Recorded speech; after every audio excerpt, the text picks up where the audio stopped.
Hello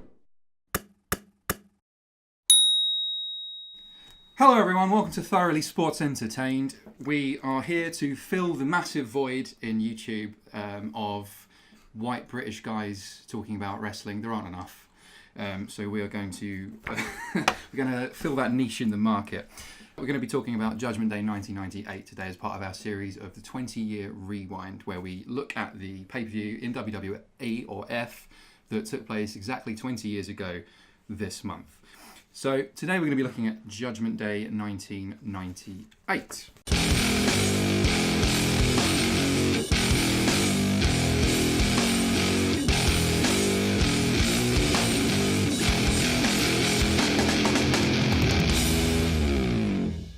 The show centred around a storyline whereby Vince McMahon had stripped Stone Cold Steve Austin of the WWF title. The main event of the show was going to be Kane versus Undertaker, of which Stone Cold would have to be the special guest referee. The idea of this is that Vince wanted Stone Cold to raise the hand of the winner and therefore humble himself. And if he didn't, he would be fired. Crucial point there. Yeah, the very important part of that storyline. It took place in the Rosemont Arena in Chicago, which had previously held WrestleManias 2 and 13 the previous year. It would go on to WrestleMania 22 in 2006 and several other WWE pay-per-views, including Money in the Bank 2011. And it has so far hosted both Chicago NXT takeovers. The official attendance was 18,153 and it drew a gate of $357,000, which in today's money is equivalent of $553,000. So, we started off as always with Sunday Night Heat. The interesting commentary team of Shane McMahon and Jim Cornette. And I didn't remember this. I never really watched Heat much. At all as a kid. I haven't watched it at all, so what they're going to be discussing is going to be all new to me as well. So. Yeah, Jamie here hasn't watched it. I should probably do the introductions as well, by the way. This is Lewis and Hello. This is Jamie. Hello. And I'm Carl. We eventually got to the other people. We're just standing here like his goons. And Yeah. he's going to do all the talking. We're just here to make him look, Yeah. look like he has friends. They're my fluffers. So we've got a ridiculously over-energetic and enthusiastic Shane McMahon on commentary. Very enthusiastic. I've dubbed him Cocaino Mac for this because he is off his tits. The first match of the show, allegedly. So it's Steve Blackman versus Bradshaw in the opening bout. Steve Blackman comes out to his, in my opinion, best theme, Ground Shaker, which is like, I just played it to these guys and You can probably cut it in now. Everyone agrees but Phil. I think that's... It's not as good as the other one. Okay. I mean... And Bradshaw actually got the jobber entrance on this one.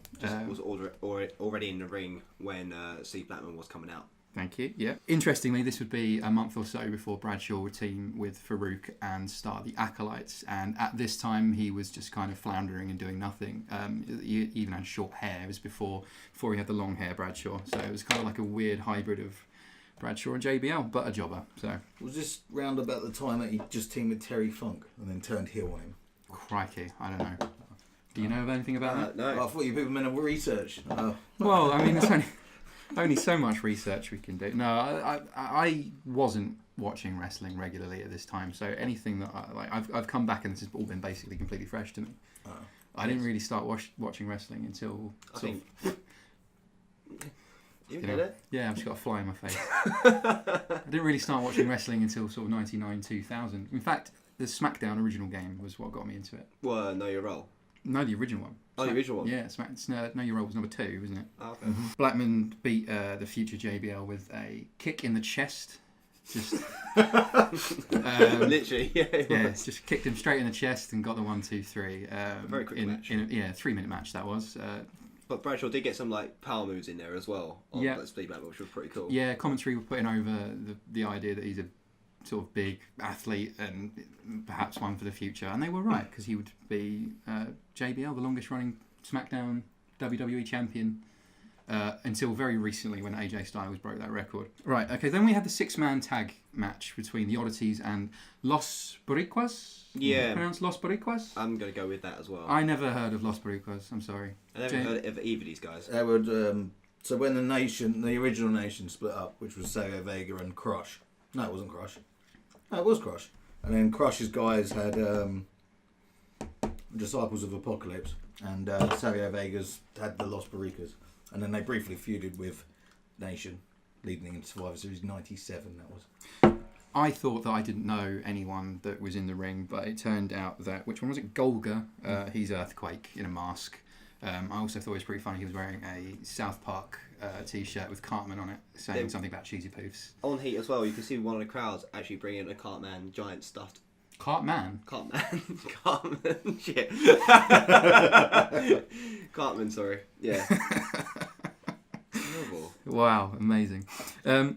Also, this match had the two guys from Insane Clown Posse, Shaggy 2 Dope, and the other one, I don't know who that was. Violent J. That's it, that's the one. Those two were outside, and there was like some interference with them. Obviously, Shaggy 2 Dope recently was in the news for attempting to dropkick Fred Durst at a Limp Bizkit gig in 2018, which is this year. Which is now. It's insane. So the Headbangers and the New Age Outlaws get involved post-match, and which sort of hypes up their match for later on in the card. Their match wasn't as a result of that? No, it was... It's a title match, wasn't it? Yeah, so there was a tag team title match later on in the show, Headbangers versus New Age Outlaws. There were some vignettes of Paul Bearer backstage, just stuffing his face with food, because... It was. It was really like, oh yeah, we've got some rumours that Paul Bearer is here tonight, like he's somewhere around here, like throughout Judgment Day. Yeah. And then, and he's like, oh, here's Paul Bearer eating food. And Yeah. it's like gravy, chicken. Yeah, there was two shots. The second one, he was like piling loads of brownies onto his plate. Cake and ice cream. It's really out of character. Yeah. It's just all part of the un-PC. Vince like, and Kevin Dunn are loving that. But, yeah, like, oh, he's fat. He's so fat, damn it. So then the next match on the card was Godfather versus Farouk. Now, the Godfather, obviously Farouk actually got a jobber entrance again. Same as Bradshaw, so a little bit of foreshadowing there. I don't know if that was thought about, but same entrance as Bradshaw. So Godfather came out with two hoes. Why the quotation marks? Well, you can't say hoes in 2018, can you? It's not politically correct. He come out with two poor young blonde girls, bless them, and offered one of them to Farouk. Yeah. So he said to Farouk, "I tell you what, either we can have a wrestle, and I'm going to beat you, or for a price, you can just have one of these hoes that I have hand selected for you. Not as good as my regular hoes, even though Chicago has all the best hoes." And for some reason, Chicago crowd took that as a massive compliment, and there was a massive pop for that. Farouk, with a little trickery, picked one of the hoes, and then sucker punched Godfather, and then they began their relatively quick match. D'Lo Brown and Mark Henry show up. Godfather beats Farouk again with a kick to the chest. Second time in the show. So when did that become the devastating finisher? I don't know. This is it. So both members of the Acolytes, future Acolytes, obviously not doing very well on this particular. Yeah, beaten by a kick to the chest. Devastating. It's their ultimate weakness. D'Lo and Mark Brown. Mark Brown. It's D'Lo's brother. No one knows about Mark Brown. So, where's Godfather's finisher? The pimp drop. Well, I guess it's pre that. This is quite early in the Godfather's character. Well, the human suplex machine's finisher was a boot to the chest. I don't know what was going on there, but Mark Henry. Human fight machine. Sorry. Well, yeah, I was going to say, is that what I was going to? I was just going to let that go, but no, it's Taz as the suplex. Yeah, that's right. Yeah, Mark Henry and D'Lo Brown after the match took. What did they attack first? They attacked Farouk. He was lying on the floor after the devastating kick to the chest. Dragged him out and threw him against the barricade. But then the heel Mark Henry and D'Lo attacked the currently heel Godfather in what appeared to be a face turn for the Godfather, which came sort of out of nowhere on an episode of Heat, and it was confirmed on. He was getting pops like even before Farouk's the match. He was getting pops, so it's probably a sensible. That's what happens when you bring out 2 hoes every night. So the nation, especially when you're complimenting Chicago's. The context of all this, of course, is the Nation of Domination officially sort of split that previous Monday on Raw when D'Lo and Mark Henry attacked The Rock. So really, all that was left of the Nation at this point was D'Lo, Mark Henry, and the Godfather, and then of course the Godfather was out of it by the end of this match. So then it was just D'Lo and Mark Henry. Where was Owen Hart in all this? He is coming. Actually, he did appear all over. Oh, was he? He was that excited. He does actually appear on Heat, but that is the only appearance of the entire night. Doesn't get a spot on the main card. Poor Owen Hart. So then we have Scorpio versus Jeff Jarrett. Now, I never heard of Scorpio, but I understand he was Flash Funk. Yeah, you member of the Job Squad with Al Snow and who else? Someone else. Gilbert. Was it Gilbert? Yeah. Gilbert and Blue Meanie. No, okay. All on EC Dub. And Hulk Holly was in it as well. Ah, yeah. When he was Bob Holly. Mm. Yeah. So Val Venus comes down to do the commentary for this match between Scorpio and Jeff Jarrett for some reason. He's not particularly involved in their storyline at all. There to hype up his own match, I'm guessing. He's there to hype up his own match there with Goldust later in the night. Whilst on commentary, he receives a package from looks like a bellhop in the crowd for some reason, even though they're not in a hotel. But some random dude gives him a package, which he opens to reveal a golden cup, like a penis protector cup thing, of which she's outraged because it's such an insulting thing to do. Yeah, because it's too small for the Big Bad Boys. Okay. I think that was that's what Jerry Lawler saying. Anyway, that's not. I think that's what Jerry Lawler ended up saying in the main show. He does, yeah. Yeah, saying. So he then leaves and allows the rest of the match to continue that we haven't been watching because we've just been watching Val on commentary. At which point Al Snow shows up and he's got apparently a budding rivalry with Jeff Jarrett at this point. And it's a very strange finish. So there's a ref bump. The ref falls to the outside. Al Snow comes along and attempts to revive the referee. But as he does so, he somehow takes his mannequin head thing, and somehow slots it into the referee's back pocket without him noticing. It's not really back. It was when he stuck it to his back, didn't he? I don't really know how. It looked. It looked like you just stuck it like with glue or something onto the back of the ref's t-shirt. I don't know. They're trying to say like they tucked it down the back of his trousers or something, but the ref didn't notice. Anyway, the ref. What was the purpose of this? Well, okay, it's just an elaborate distraction. So the ref jumps back into the ring, turns round, and then Jeff Jarrett sees the head facing him out of the ref's trousers. And You put it that way. And is super shocked and distracted, and then gets rolled up by Scorpio, and Scorpio gets the pin. Val actually, I noted this down. It's fantastic. Val is talking about Goldust during his commentary, and he had a line that I really really enjoyed. He said about Goldust, he's so open-minded, his brains are leaking out all over the place, which I thought was fantastic. Then the main event of Heat, obviously, in true Attitude Era Those words fashion, go together. in true Attitude Era faction, isn't a match at all. It's a segment. Before that, we can talk about Austin turning up. Yes, Austin did show up in a backstage segment whereby he shows up and tries to get changed in his regular locker room. In his regular wrestler's locker room. Yeah. And is it Wes Briscoe that comes? Gerald Briscoe. Wes Briscoe. Who's Wes Briscoe? Wes Briscoe is a person. Probably. I'm sure there are some people called Wes Briscoe. Yeah. I don't know.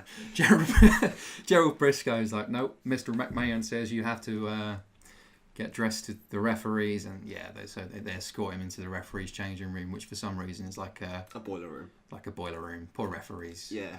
Justice for refs. They don't get to Hashtag justice for refs in Justice for 1998. refs. If Twitter was a thing back then, that's what would have happened. Interesting to note, when Stone Cold does actually come out for the main event, he's not got changed. So Yeah, that so whole segment clearly pointless. a completely unsuitable dressing environment because he didn't actually want to take his clothes off in there. So. Okay, they did a segment whereby Ken Shamrock, he had previously on the Monday Night Raw beforehand had won the Intercontinental title in a tournament, and he won this from it was vacated by Triple H previously, who had a knee injury and he couldn't compete during the 30-day clause, which was apparently taken seriously back then. So he was going to have to award the Intercontinental title to Ken Shamrock in what would be an example to Stone Cold Steve Austin of how to hand a title to someone and a lesson in humility for later on.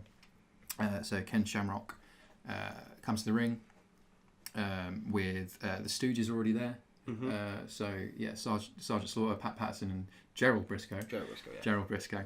They're all there, so Triple H comes out with X-Pac and China. Slaughter sends X-Pac and China to the back. Triple H is on his crutches.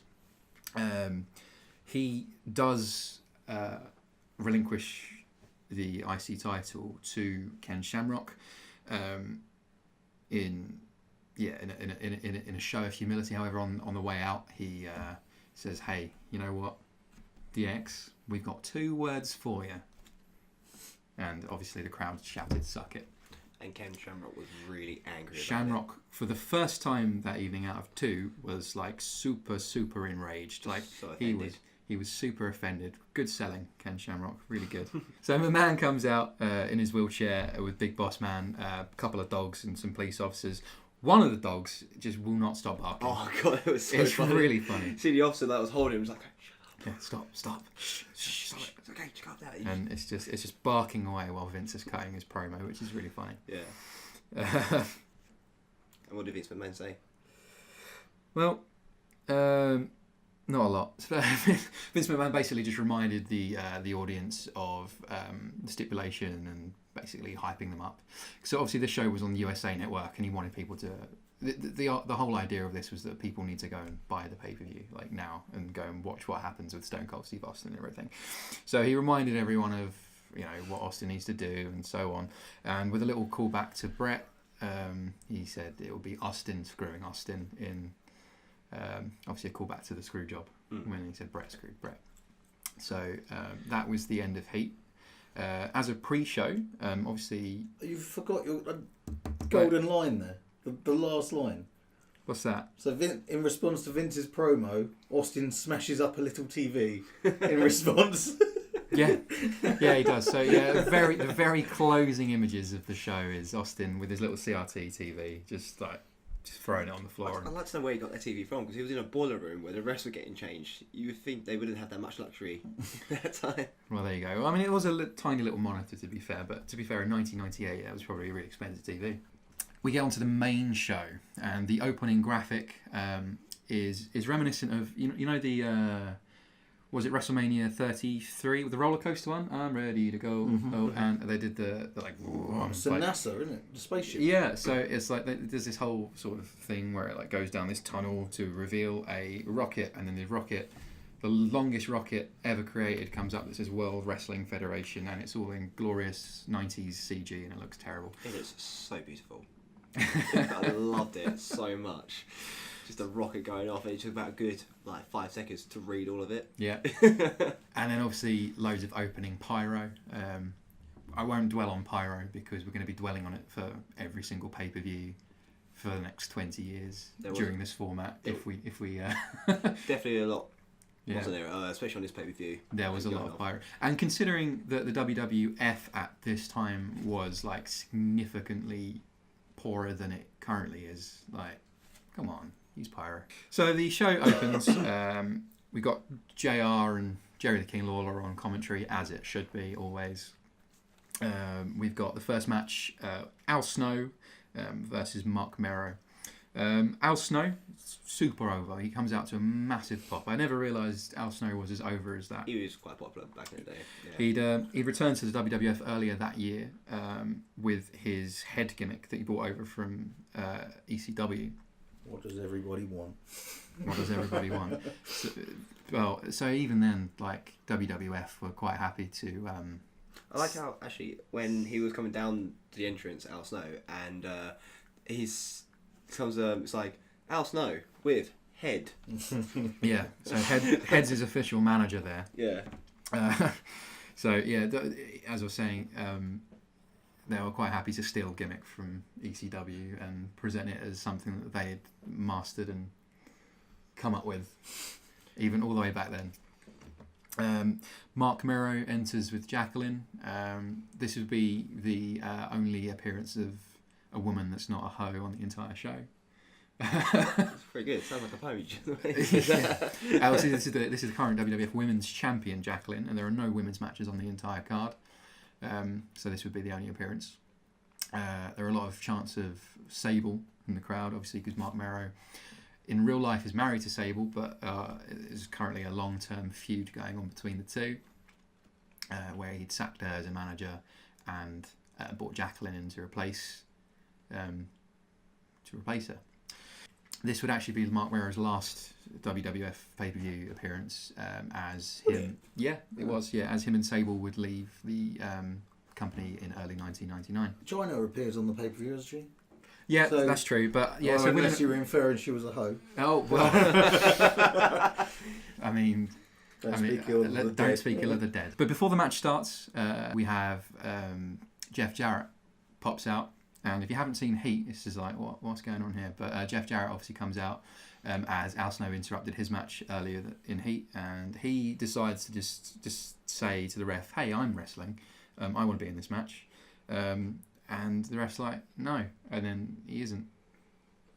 I might point out, Okay. I didn't watch Heat and I didn't know what was going on. So Jeff Jarrett came out and it made no sense to me as to why, because they didn't explain on the pre-show. Well, on the show what happened on Heat in the pre-show. So it literally made no sense to me whatsoever. Yeah, no, I was lost as well because I watched Judgment Day before Heat. I actually went back to watch Heat because I want to know what happened between Al Snow and Jeff Jarrett. Jeff Jarrett decides that he wants to be in the match. The ref says no, and then sort of nothing comes of it, and he kind of just leaves. But he did get the ref distracted enough for Mark Mero to attack Al Snow from behind. To start the match, yes. Yeah. And what I love about all these Attitude Era matches is that the bell always rings and the match starts as soon as the first person's thrown a punch or the first person's like, and it really, I don't know, it speeds everything up. It really livens up and makes it feel like Did it for every match though. A bit more chaotic. It probably did overdo it. Yeah. But I'd like, if it happened like today, I would enjoy it. I'd be like, okay, cool. Yeah, if they still did that. Yeah, if they did it sort of every now and then. But yeah, it was maybe a little bit too much. Actually, it's a very good formula. It starts off, like we said, like Mark Mero attacks Al Snow from behind to start off with a bit of heat, with then Al Snow coming back with a couple of his own moves, doing a very standard back and forth match to the point where cuts off Al Snow and starts beating up Al Snow for a majority of the match, which normally happens in a lot of wrestling matches to gain heat. Mm-hmm. Mark Mero, however, intrigued me in regards to thinking of doing like high flying moves. Yeah, he teased a few, didn't he? Yeah. I thought Mero's his heel work was very good. He was fairly good at like riling up the crowd. Yeah. And he was like threatening Head, and the crowd weren't happy about that. No. I did like the whole Al Snow talking to Head while she's in the corner as well. I think that was really cool, kind of like storytelling as well, because it actually gave a little something in the match that actually stands out like a fourth dimension to the match, and then how you can use Head as an advantage or as a disadvantage towards like whatever the relationship between Al Snow and that plastic Head is. So what you're saying is this match was a masterpiece of ring psychology. Yeah, I would say it's a masterpiece.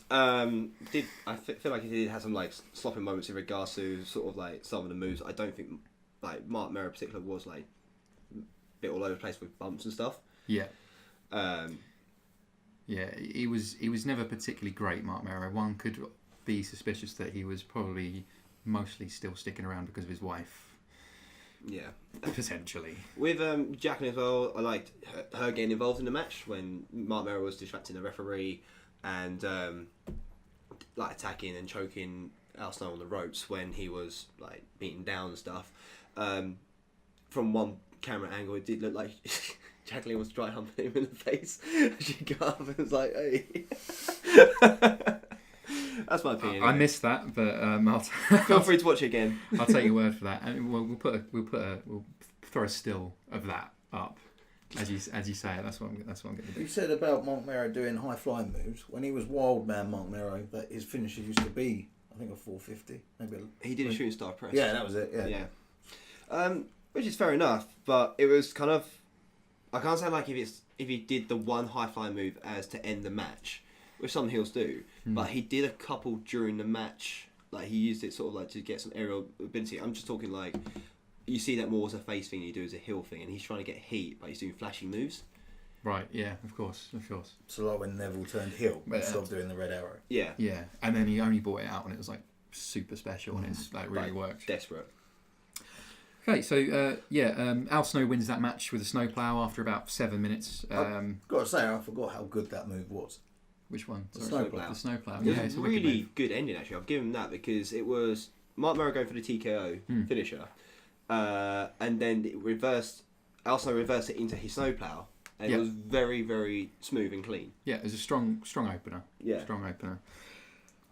Second match we had LOD 2000, which is horrible branding. Back before 2000, when Everything was everything 2000 was like super cool, and now it just sounds horrible and dated. Versus the Disciples of the Apocalypse with Paul Ellering. That was pretty cool. I like that. Yeah, I'd never really seen Paul Ellering much before I saw him with the Authors of Pain in NXT like in 2016, and obviously they mentioned then that he was former manager of Legion of Doom. Yeah. And so I was very interested to see this dynamic because obviously he was going against Legion of Doom. Yeah. And he had Droz in Legion of Doom at the time as well. Right, yeah, he had Droz in Legion of Doom. The main story going into this match was that Paul Ellering had turned on LOD to side with Disciples of Apocalypse. Right. Ah, okay. Yeah. During, obviously, Animal and Hawk, LOD, Chicago natives as well, so they got huge pops from the crowd. Probably the main reason they were on the main card as well is the fact that they were, from Chicago. Bit of background to this. Hawk, interestingly, he was during the match getting annoyed at sort of Droz for being a bit overzealous. Hawk's painkiller addiction was brought up quite a lot on commentary, which I thought was quite sort of distasteful.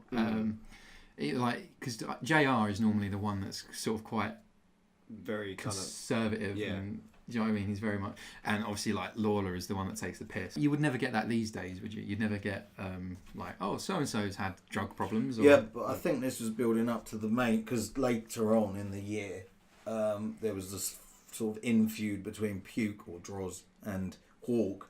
Hawk was thinking that he was trying to replace him. Yeah, and then Hawk was turning up to matches drunk and drugged up. Yeah. Like legit. Yeah.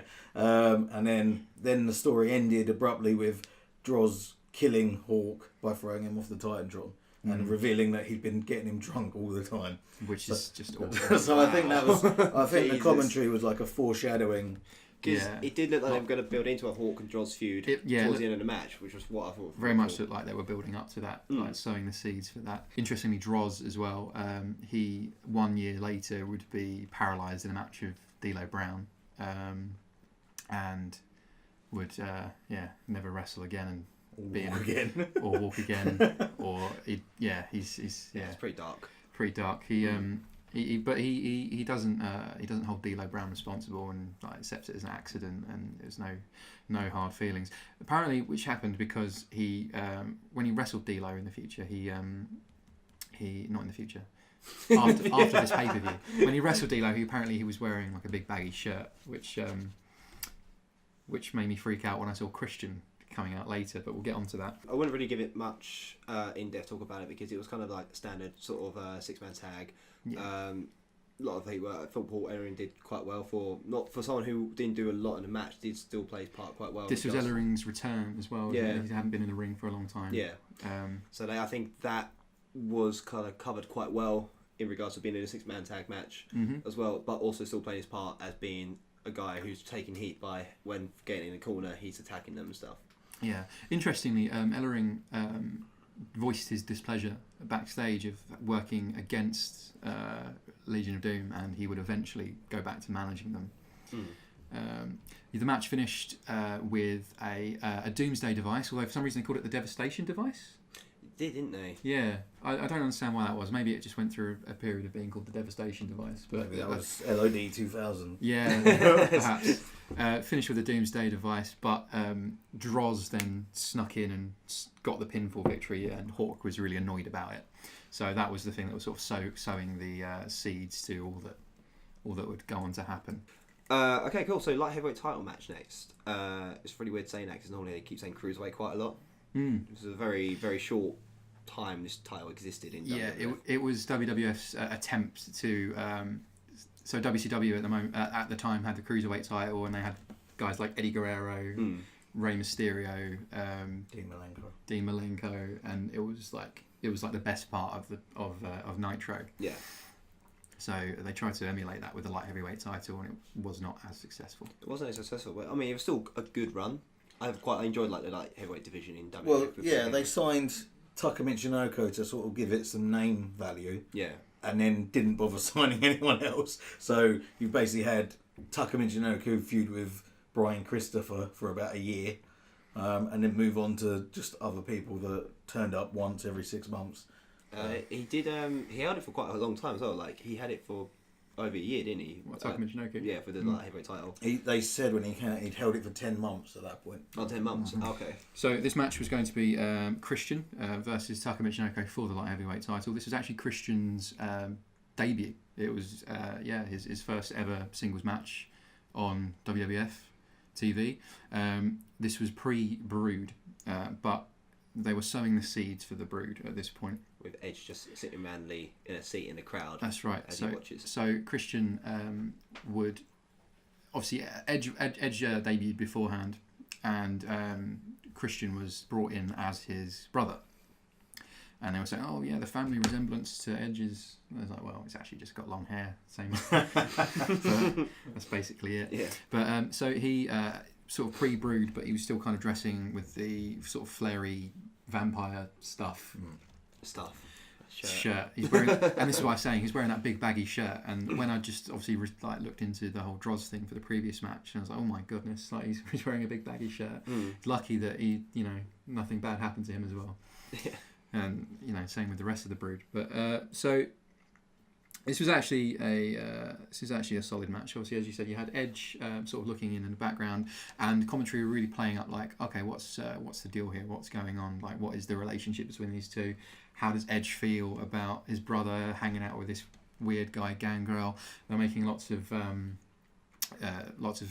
suggestions like that they were up to weird stuff on commentary. It's cool because I kind of like that tag team setup because that's going to be something that happens in the future. But in like you kind of like WWE these days, they kind of just put people together without an explanation sometimes. Yeah. The only time they've really probably built up putting a tag team together is probably Cesaro and Sheamus being in the bar after having their 7 on best of 7 feud.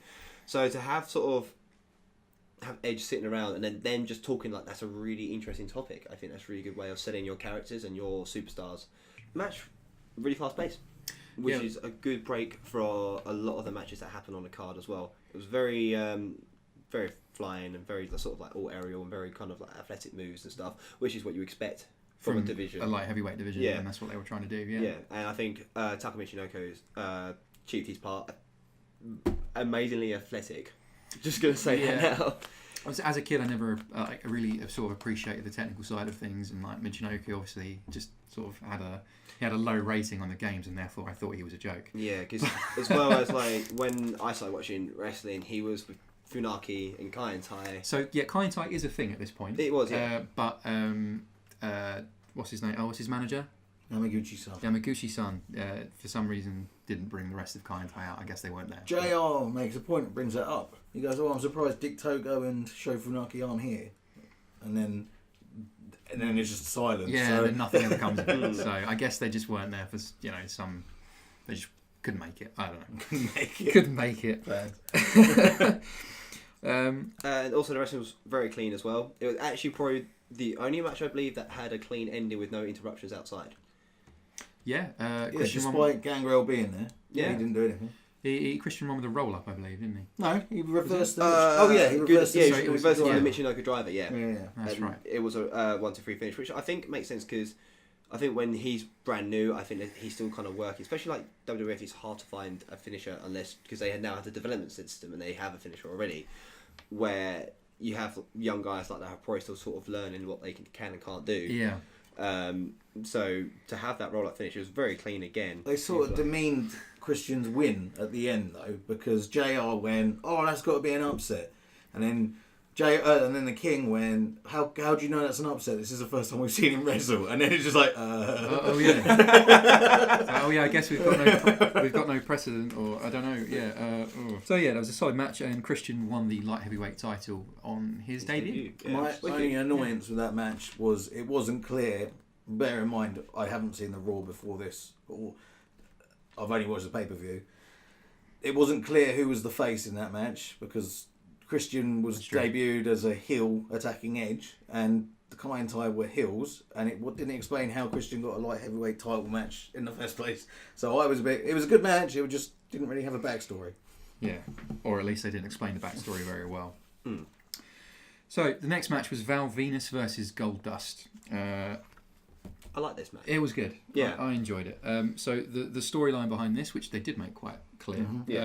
So Dustin Runnels hadn't been Goldust for a long time, and he was kind of doing this sort of prudish, conservative character. Preacher kind of thing. Yeah, he's preaching and sort of talking out against like basically the whole Attitude Era. Basically the whole Attitude Era. Basically right to censor before right to censor. And yeah, he took issue obviously with Val Venus, who was a porn star. He was literally just a porn star, and every promo he did was about his penis. So it couldn't have been a better sort of antagonist to what he was doing. So this prompted Val Venus obviously to do the only possible reasonable thing you could do in this situation, and film him sleeping with Dustin Runnels' wife Terry. So obviously this enraged Dustin, and he was teasing that Goldust was going to come back. So during obviously Heat, as we mentioned earlier, Goldust had gifted Val Venus with this golden cup, and the whole premise is that he was going to kick him in the nuts and shatter his dreams, and that was what it was, and get revenge. So the main talking point was he came back as Goldust. Yeah. So this is Gold. Yeah, that's when someone sleeps with your wife. The logical choice is to come back as the homoerotic, golden-coloured wrestler. Yeah, with a pervert gimmick that once suggested that he got implants to enhance his character. So Val Venus comes out to the ring, goes to cut his standard pre-match promo of "Hello, ladies." Promptly, his microphone's cut off. Can you do it again? "Hello, ladies," and promptly he's interrupted, and his microphone is cut off with Goldust saying "Hello, Val," which I thought was great. Goldust's entrance music starts, and Goldust enters with a huge pop. Obviously, he hasn't been seen in a long time as Goldust, and therefore the crowd are like super excited to see it again. The match begins, and it's a decent start, isn't it? I say the match was fun. Is probably the best way of saying it. There wasn't really anything flashy to sort of remember from the match. The main talking points from the match, I think, were so Terry was seen to be wearing her wedding ring on the outside. Yeah. And then obviously Goldust's hand was exposed from beneath his glove, and he was wearing his wedding ring. So I was like, oh, they're both still wearing their wedding ring. What a horrible shame. There was a distraction finish whereby Terry was up on the apron. Goldust sort of gave her a sort of lewd gesture. I don't know what it was. It was kind of like a hip thrusty thing that she was repulsed by. I don't really know. Then Val Venus, is there an Irish whip involved, or basically? Yeah, there was. It was a clothesline, I believe, not an Irish whip, because after the distraction, Goldust turns around, ducks the line, and then as Val Venus turns around, he gets kicked in the nuts by Goldust. Looked really vicious as well. Yeah, it was really good. It was a nice, proper, good kick. Drops the F-bomb as well, doesn't he? Did he? I think so. I didn't notice Probably, that. yeah. That's a good spot. And then rolls him up for a 3 count. Yeah, that's Yeah, it. So that's fun. obviously Terry inadvertently cost her new man the match, and Goldust gets his retribution, and it's a happy ending. Well, apart from that, his wife cheated on him. Apart from that, Yeah, small detail. a small detail. This is before they actually broke up in real life, isn't it? So they were together. I don't know, because they said on commentary that they are estranged, Oh, okay. but whether that was in real life, I don't know, or just for the storyline. Yeah, I'm not sure. I mean, obviously they did separate in real life at some point. I don't know if it was before or after. So we get a backstage segment now with baby Michael Cole backstage. I already said backstage. It's backstage twice. It's like super backstage. And we get backstage you can get. We get the footage of Ken Shamrock slamming Triple H's knee into the car earlier. So basically Triple H, after he's handed off the IC title to Ken Shamrock, after he's been disrespected with the suck it, which he's like super angry about. So angry. He's so angry. To crush his leg in a car door. He has to go. So they say, Triple H, his knee has been re-injured and he's been taken off to a local hospital. They actually say they went hospital and not local medical facility. Right, so that's pre that little strange Vinceism. Yeah. This is when X-Pac turned up as well, wasn't it? Yeah, so Michael Cole's backstage and then X-Pac turns up and gives a sort of fumbling X-Pac promo. Yeah, he nearly fluffs his lines. He does nearly fluff it. He does nearly Kalisto it. Gotta do that lucha thing. Gotta do that. He says Ken Shamrock's been a massive jack-off lately and he'll get dealt with. But tonight he's going to take that European title off of D'Lo. Behind this was that X-Pac lost it to D'Lo around the week before, didn't he? Yeah? Is that what it was? I'm sure it was, yeah. Now you're making me feel like... Yeah, it was. It might have been 2 weeks before. A week or two before. It was cashed in his rematch. His rematch. Yeah, so then X-Pac immediately enters after the interview, comes out with China. X-Pac's entrance is just sick. It's great, isn't it? Yeah, it's really good. I like how, obviously how it cuts between his live entrance and the video. And then, the pyro when he gets in the ring is really cool. When he's giving it the suck it, and then the X-shaped green pyro comes out, and that's really cool. I'd love to see more of that these days. Then D'Lo Brown comes out as well. Was a fan of him coming out. His entrance. He's really good at getting heat. He is. He was billed as residing in Milan, Italy, which I thought was fantastic. Obviously with the European title. Yeah. He's going through his body armor stage at this point. Yeah, I didn't know that didn't exist since before Roman Reigns was doing it. Well, this is it. So because of he's a heel, they're saying Jim Ross is putting over that he's cheating by having this body armor, but obviously Roman's fine. Well, it was Dan the Beast Severin separated it, his torso apparently, and that's what necessitated him wearing this body armor gear. But obviously he was just cheating, being a naughty heel. Good, and also he's really good at getting the crowd, getting heat from the crowds, getting booed, from the ring, getting in the, from going down to the ramp, getting in the ring, and even during the whole match as well. He's just good at getting that crowd against him. He is. It was really fun to watch him piss off the crowd. One interesting thing I noticed during the match was X-Pac's going for the Bronco Buster at one point, and D'Lo just kicks him straight in the dick. So good. Loved it. It was such a good counter. Right in front of Mike Chioda. Yeah. And he doesn't seem to care or do anything about it. But again, I don't know how they justify that. But what I would probably say is that it was probably in front of the ref, so where X-Pac had his back to the ref, he probably didn't see where he was kicked. he was looking right at it. Yeah, but I'm going to bring something else up later on that you probably yeah, match was brilliant. I think this was probably the best match on the card in regards to character, as well as the wrestling, as well as the spots that they put in. Very creative. Yeah. Never really seen anyone reverse a Bronco Buster like that, or expect to see a Bronco Buster reverse like that. Yeah, it was a good match. It was. Unfortunately, I did notice at the end that X-Pac audibly called the finish.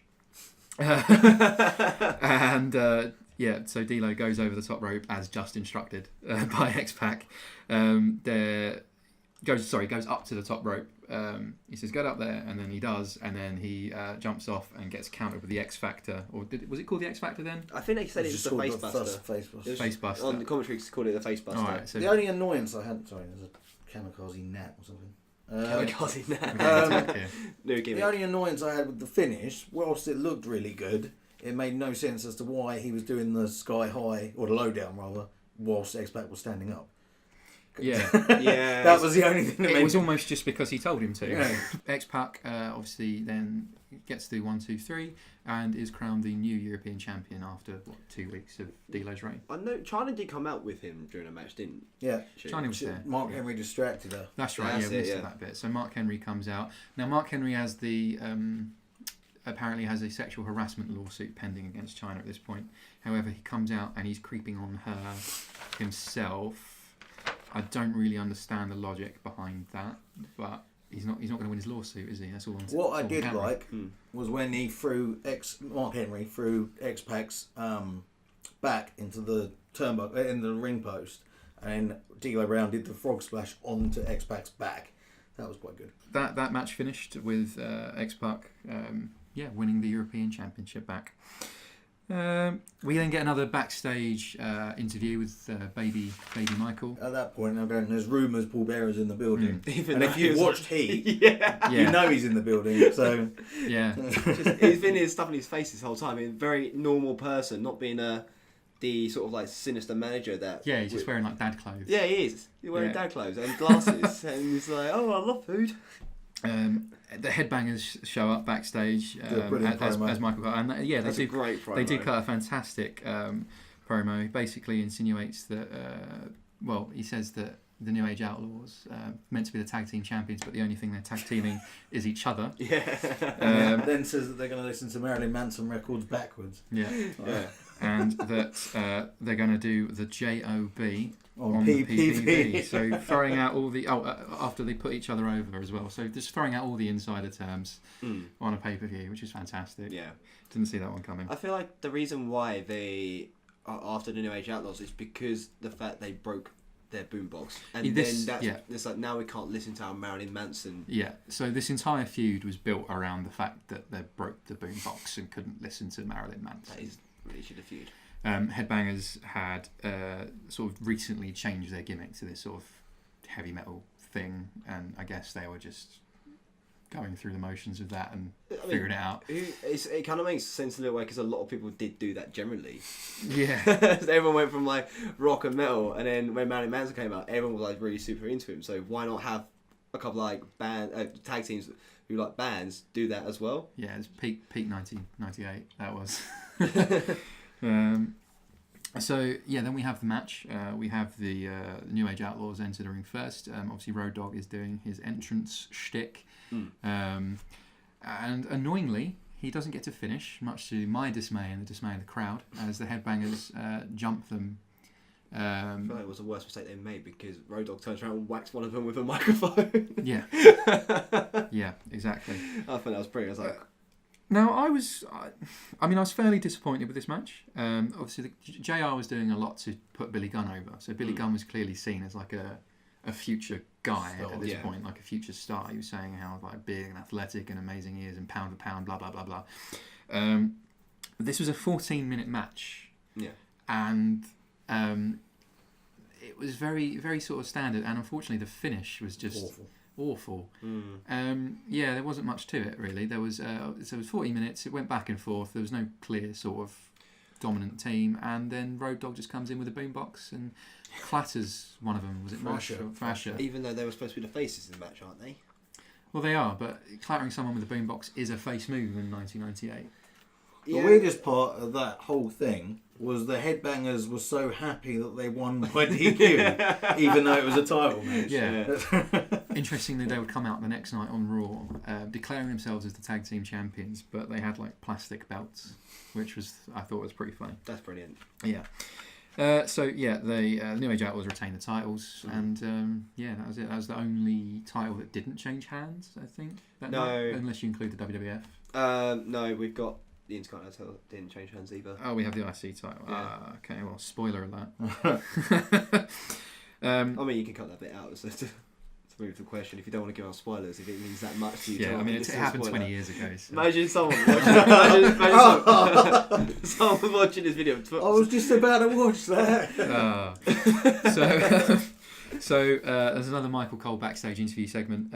He's just seen, Paul Bearer's gone into Kane's locker room now. So he's now said that he's gone into Undertaker's locker room and he's gone into Kane's locker room. So what is Paul Bearer doing there? He's interrupted by Mankind and Socko, of course. Weird promo. I thought, it was a weird promo. But Yeah, of course it was. It was great because it was basically Mankind. There was a bit of a weird bit where he says Ken Shamrock's promos cause teenage suicide. Yeah, which was that was a bit heavy. Yeah, he bumbled all his words up as well. And which then waffles on about what colour underpants Mr. Socko's wearing. Yeah, there was meant to be some sort of symbolism between him wearing the black tape on his hands, but I couldn't work out what it was. Yeah, but even JR said it, going, he hasn't done that in a while. Okay, yeah, that went over my head. That did. Yeah, that's why I was quite surprised when you said I really liked it. Yeah, it was kind of like watching us, kind of a bit, didn't really know where it was going because he mumbled up a lot of the words. It was hard to listen to as well, and also he didn't really talk about like what he's got to do to get in through this match. A lot of people talk about the match in promos. Yeah. But he just went on about what is underneath Mr. Socko, what underwear, what panties. Sorry, he says panties is Mr. Socko wearing. Nice white ones like Vince McMahon, or pretty blue ones like Ken Shamrock. Well, apparently black is according to the Mankind, because then he just strips Mr. Socko off and goes, "Oh, he's wearing black." Yeah.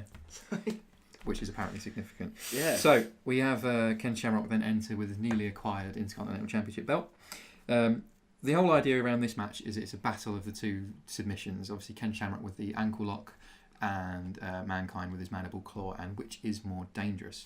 Now, I'm not sure how this match got set up so quickly, because obviously Shamrock only just got the IC title on that Raw. I was thinking that as well, because obviously 4 months earlier, Foley was facing Undertaker in a Hell in a Cell match, so now he was facing Ken Shamrock for an IC title.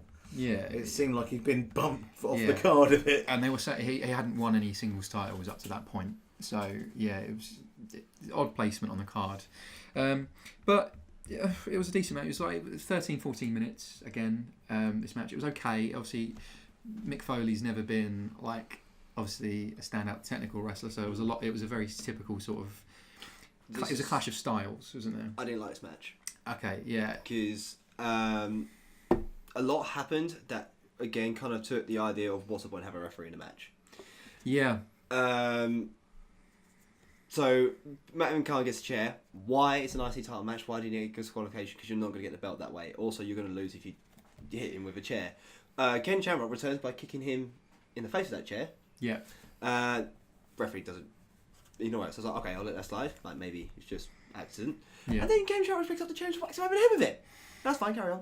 Yeah, so there's definitely some logical flaws during this match. So I think Ken Shamrock obviously works better when he's working with someone more sort of technical. And obviously Mick Foley's matches are just Mick Foley's matches. So it wasn't. I thought the finish was very clever. I did like the finish. It was a really good way to tell the story that they were trying to tell. So what happened was. Ken Shamrock had Mankind in the ankle lock for the second time after he escaped the first time, and in this second ankle lock, he couldn't escape. He couldn't get near the ropes, so Mankind was pulling his hair out, punching himself in the face, and they were saying, "I was to try and take away sort of the pain from the ankle and redirect it." And yeah, so he eventually then just gives himself the mandible claw after, giving up. And then So knocks himself out. he passes out Yeah. after the mandible claw, and the referee declares that Ken Shamrock is the winner as a result of the mandible claw. And seeing as the whole build of the match was which is the more powerful move, He's infuriated Ken Shamrock. it infuriated Ken Shamrock for the second time. Yeah. He gets angry quite easily. He was an angry boy this evening. Nothing was going his way. So, see Ken Shamrock furious, then attacks Mankind, the referee, everything after the match. But then Mankind has a little fight back, gets Socko out, hits the mandible claw on Shamrock, and then leaves. Socko gets a massive pop, by the way. Socko gets a huge pop. And as he's leaving, you find the crowd have bought loads of socks with them, and they're just launching socks. They all need to wash those socks because Yeah. they all look filthy. Everyone's turning up with a mannequin head and some socks to a pay-per-view. So out of context, that would look insane. Didn't also Mankind leave a sock in the ring with Ken Shamrock, like a new sock? I swear he picked one up and threw it. No, so yeah, I think that was launched at Shamrock from the crowd. Right, okay. So yeah, someone threw a sock and he was like, "Oh, I'm so angry at this sock," and threw it back out. So we have another backstage segment with Baby Michael with his goatee, and he's goatee? Yeah, he's got his little goatee. Okay. Yeah, he doesn't have the blonde highlights yet, but he does have the goatee. So he goes to try and get an interview with Mr. McMahon, and Big Boss Man prevents him from doing so. Tells him to get out of here with your crew, who's nothing to do with WWE apparently, and he threatens to shove his big black nightstick up his bum to show him the meaning of hard times. Quote. Which I thought was fantastic. Great line. There were some good liners in this show, wasn't there? Oh yeah, there's so much innuendo in the Attitude Era. It was great. You just wouldn't get away with it these days. But it's, yeah. So now we have the Mark Henry versus The Rock in the penultimate match of the evening. Mark Henry is announced to be coming out with D'Lo, although D'Lo's not there. So JR quickly explains that. And it's never explained as to why he's not there, right? No, he was just he was scheduled to come out here tonight, but accompanied by D'Lo Brown, who's currently invisible right now. Yeah. Henry comes out and he hits the ring and he reads a poem. Well, he doesn't read a poem. He's not got anything in front of him. Like a poem. He recites a poem to China. Which is odd. Obviously, as I mentioned, he has the sexual harassment lawsuit pending with her. So yeah, the poem, I can't remember how it went. He does make reference to her having a boob job. Yeah. He goes, So would you give me a second chance? I've been talking to you since before you got the implants. Yeah. Yeah. So all I really wrote down in my notes was that Mark Henry cuts a promo on China and her implants and the sun rising. Yeah. Oh yeah. Basically insinuated that he wanted to make her pregnant. Yeah. Very odd, and it went over like a lead balloon as well. Like the crowd did not react to it in the slightest, which is awkward. So then The Rock comes out, obviously to a massive pop because it's The Rock. And the interesting thing is obviously all the nation have still got the same entrance music. So the Mark Henry and The Rock have the same entrance music, but with The Rock talking over his one, saying, The Rock says. The Rock says. The Rock says, etc. So yeah, they also make reference to the fact that The Rock is the number one contender for the WWF title, which is interesting as it doesn't currently have a champion. But he will be there to obviously face whoever wins out of Undertaker and Kane. JR at one point during this quite short match, one of the short matches on the card actually, he calls Henry thick, presumably with 2 C's. It does. And yeah, it's over relatively quickly with the Mark Henry win. Now he hits him with a splash, which is his finisher move for most of his career, actually, wasn't it? And D'Lo he's holding the Rock's legs down, and the ref can't see it. So yeah, the Rock gets beat pretty quickly by Mark Henry there. Yeah, there wasn't really much to say about the match generally. Bit of back and forth really. Rock got a lot of strikes in. as well as He got the people's elbow in. you got the people's elbow in, and still lost. Yeah, he got the people's elbow. People went mental for the people's elbow. As soon as he got into that position and started posing for it, the crowd were literally every single one of them was on their feet. It's amazing how over that move was, considering it's literally just an elbow drop. But that takes its sweet long time. Yeah, exactly. He's building up momentum, isn't he? Like he's charged up for that elbow to build up, so he has to run the ropes a little bit to give it some boost. But it worked though, because obviously I was a kid when he was using that, and I thought it was great. Oh yeah, I totally definitely believe that as a super fantastic. powerful finisher. I still do believe it. Wow. I just also understand the logic of an elbow drop. Yeah, It's like the worm as well, isn't it? Yeah. Oh, yeah. I love So the more that build move. up a move has, the more power it has. Obviously, that's how it works. I love that move so much. So The Rock is sort of left in the ring, and he's a bit annoyed but he takes it quite well because he's a good guy. And then that's the end of that. Yeah, not much. And then we get the main event. Right, we get like a nice little thing with the vignette. Oh, okay, cool. Yeah. So the vignette I want to talk about. The what? The vignette. Vignette. Vignette. What's it called? Vignette. Vignette. How's I saying it? Vignette. Vignette. Oh, That's how sorry. it's spelled. I'll let you start again. Okay. 3, 2, 1. So I want to talk about the vignette. Where, for some reason, Vince McMahon, they really want to emphasise on the fact that Stone Cold is going to get fired. Like, so much that Vince McMahon goes, "You're going to get fired. You're going to get fired. Fired. Fired. Yeah, Fired." Yeah. I'll fire your ass. Yeah. And and I thought that was really funny because I remember that being used quite a lot in vignettes back in the day, like when they did like Survivor Series a couple of years later, and it was like winner takes it all. It's like it's winner takes all. It's winner takes all. It's winner takes all. Okay, yeah, it's an interesting thing to notice. So yeah, we get the video package for the millionth time. If you've watched Heat already as well, it's actually only the second time they play it in the show. Once at the beginning, once at the end, which is quite nice. But obviously, they also played it in Heat, so you're very familiar with it at this point, and you're very familiar with the fact that Austin's going to get fired if he doesn't humble himself, etc., etc. So we get the package play, and then we have Kane come out for the first entry. Now, Kane, obviously, his entrance is always super cool. I like Kane's. But he comes out with these steel fences next to him, and they're on fire, which I thought was like a really nice little visual effect, and something that completely lacks from the sort of stuff you get today. So he comes out, he does his entrance. Obviously, he has his ring pyro, which they've got to do that at Crown Jewel if that happens. Does he still, like, even when they have kind of like removed the pyro from WWE? Did they every time he had a match, like say Royal Rumble, for example, when he was against Brock Lesnar and Braun Strowman, did he have the pyro then during the? No, I think he literally just did it like silently. And they just made explosion noises with his mouth, like like they did with Ryback. Yeah. Oh dear, he just goes boom. Yeah. Oh dearie me. So then the Undertaker comes out. Obviously, he's got his ministry theme at the time, which many people, including Phil over there, thinks is his best theme. And It is a good thing. I don't know about that. I don't know about the theme. all right.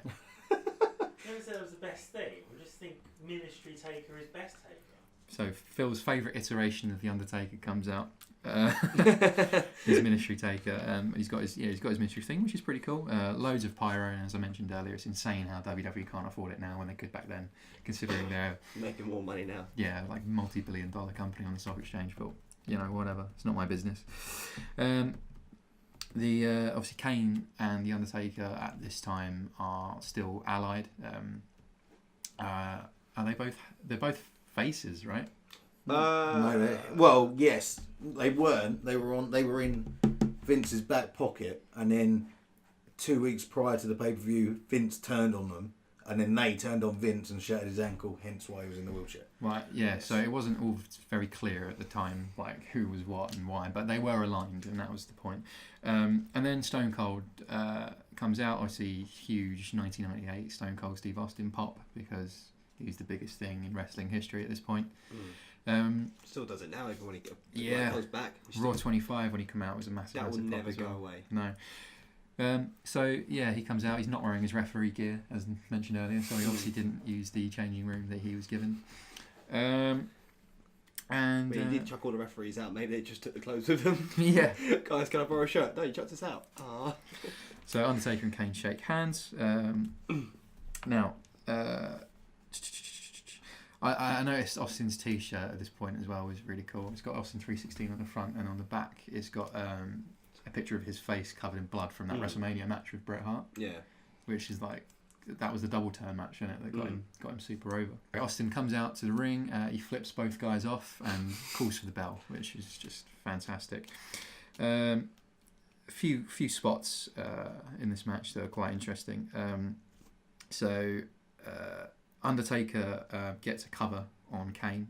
Austin doesn't count it, so obviously that annoys Undertaker. He on the outside of the ring, he makes a point that he's not going to disqualify either of them. And my favourite bit of the match, he picks up like some like cables, like some electrical cables for the set. And he's like, "You want this? Yeah, you can choke him with it if you want." Yeah, that was great. I love that. Thought that was pretty great. It was a very good match in a way. It was very story driven. The psychology was there as well because Stone Cold is can literally write anything in wrestling and like be really good at it. If you told him to do something, he'll do it in the match. Like, he's so good at delivering matches and psychology as well, especially like you say, like with the whole having a wire and offering it to the Undertaker to use it. Fantastic. Just refs don't do that generally, so to have someone who's in that authority power to sort of be in control in regards to the refs. So the whole abusing the power of a referee would then later on piss off Kane and the Undertaker for them to attack Stone Cold. This is it. It works really well. So yeah, as you say, then the Undertaker and Kane both turn on Austin. Yeah. Start giving him a pasting, and Austin's sort of knocked out for quite some time. And then we get Paul Bearer come out. Paul Bearer comes out and he comes out with a chair and says to Kane, "I'm going to hit Undertaker." Yeah. And then when Kane's back's turned, he hits Kane with the chair. Yeah. So who no-sells it?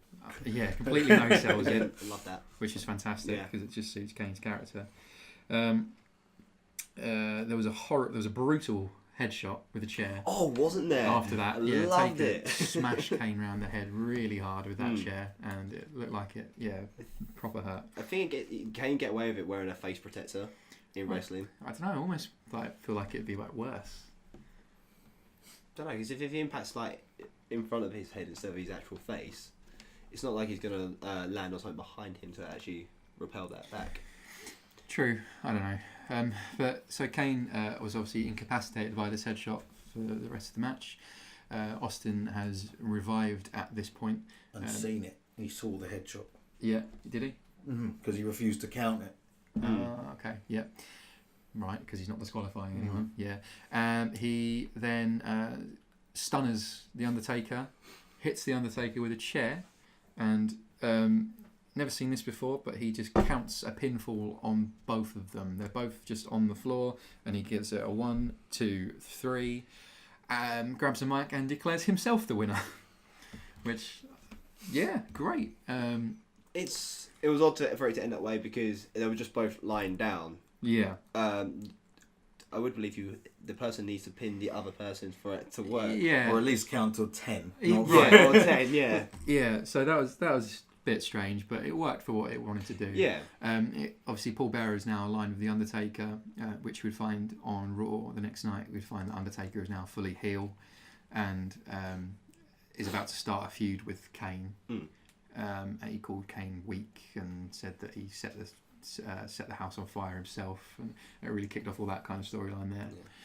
Yeah. So much for that handshake at the beginning of the match. Yeah, that made the best man win. I think having the Paul Bearer segments took away from the impact of him in the match. I think if they hadn't done that and he just came out, it wouldn't have been so obvious.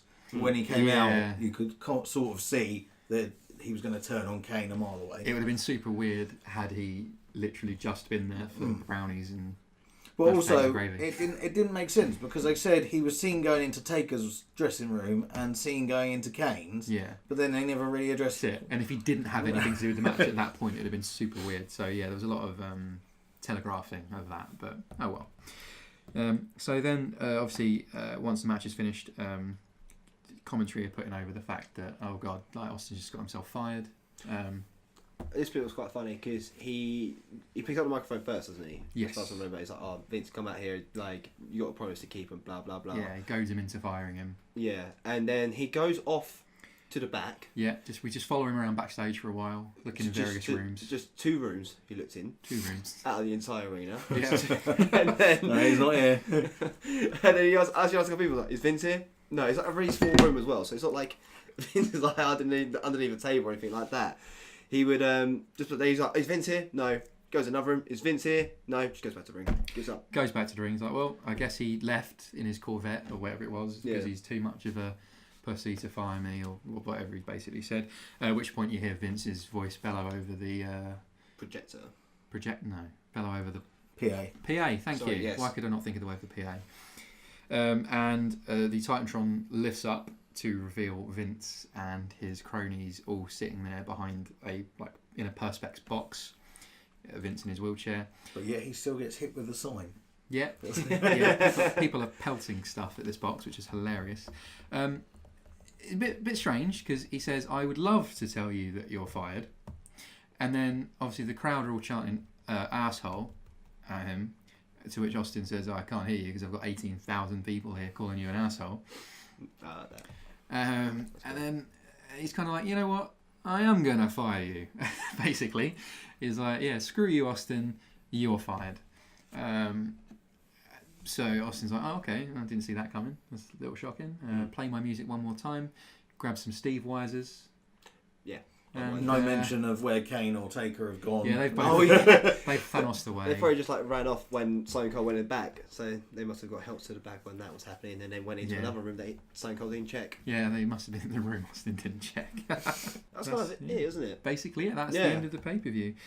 Austin's chugging a beer, and it cuts to black. And then obviously we would have... okay, where do we go from this point? I mean, overall, when you guys watch it yourselves, what do you guys think? Oh, we got to do Sign Watch. Hold on. Okay, cool. I thought it held, considering it's 20 years old, I think it holds up quite well today. I think I quite enjoyed it. Yeah. It didn't come across as dated. It was really. no. Well, I mean, some of the references were like some of the stuff you wouldn't see these days. Obviously, but it's TV 14. You're not going to get that sort of stuff on PG. We're going to do a segment on each of these where we look at some of the crowd signs that we enjoyed because during this period, like this wasn't a plan to do, but we noticed during the show there were just so many hilarious signs which could mean anything. So we thought we'd go through a few of the ones that we picked out that we thought were particularly funny. What did you think? I saw China is my mum. China is my mum. We've got someone on the hard cam for the longest period of time has a sign that says Eric Burnett is gay, and I don't know who Eric Burnett is, but for just the longest amount of time, I can't remember which match it is, but during one of them it's just sat there right in front of the hard cam. Eventually you see it confiscated. I've got one here about China again. Okay. Same guy. Just one dude super obsessed with China. China, toss my salad. China, toss my salad. Good spot. Had one that was... Is the other guy going, no, that's my mum you're talking about. Had a confused guy on the hard cam as well during the Rock match. It said Rock 316. Oh, yes! So he's just mixing two things up there. Doesn't work. We've got someone who doesn't have much of a grasp for business, where he says Austin for owner. Apparently he thinks it works like an election. Where we can just choose the most popular person to like own a company. I've got another one for Rock. Because you said Rock 316. Okay.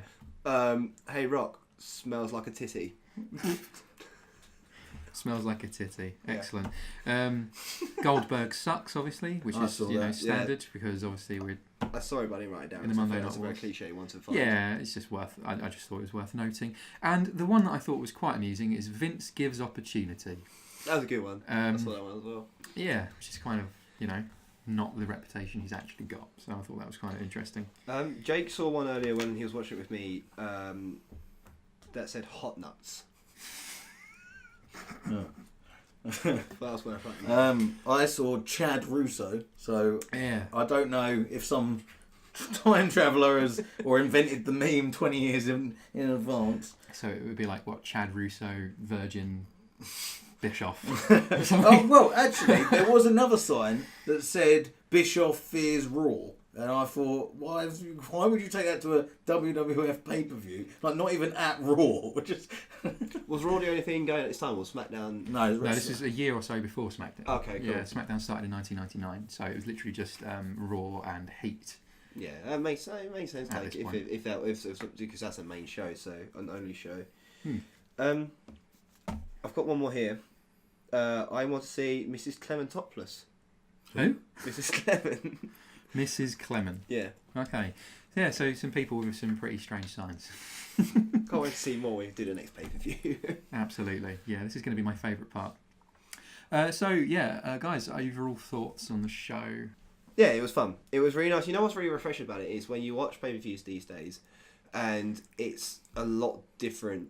20 years ago, you can't really compare the two because they're two different products now. In regards to one being Attitude and the other one being PG.